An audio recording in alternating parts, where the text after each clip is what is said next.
Hi everyone, PAC-PREZ here. We're going to do a quick video today that shows you how to pin up your UCS system because you just bought a U-pin expansion pack. The first thing I need to figure out is what is my key number and what's the pinning related to it. So what I'm going to do is look, and on my key stamped is a key number, and in this case my key number is 55413. Then I'm going to head up to PAC-LOCK's website, go in there and decode my key number to find out what pins I need. And I find that what I need is a 224132. From there, I'm ready to take my expansion pack and start pinning up those cylinders. The first thing I'm going to do is I'm going to grab my cylinder, and I'm going to grab the wrench, and I'm going to remove the set screw. The purpose of the set screw is to limit the rotation of the cylinder so that it can't go past 90 degrees. Then I'm going to take the U-pin key that's supplied, insert it into the cylinder, and then carefully rotate it 180 degrees. And when I do, the existing bottom pins, which are all number 2s, have the ability to drop out.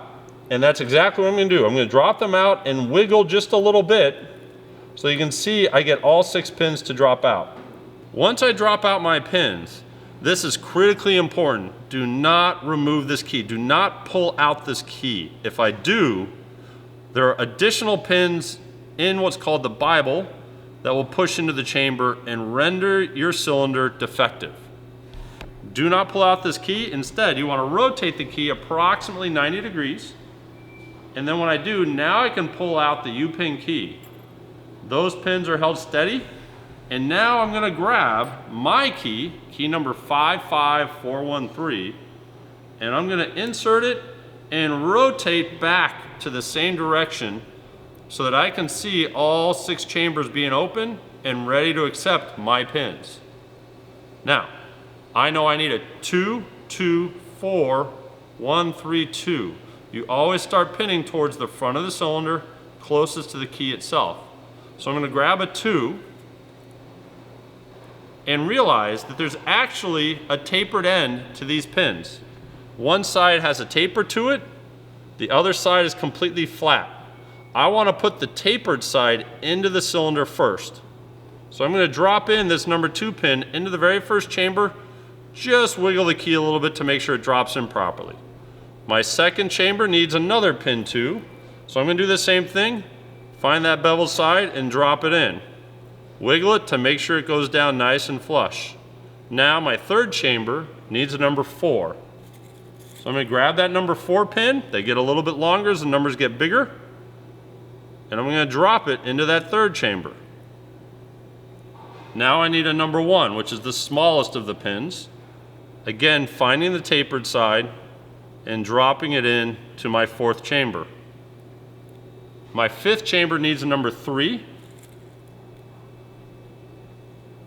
I find the tapered side and drop it into the 5th chamber. And finally, I need one last number 2.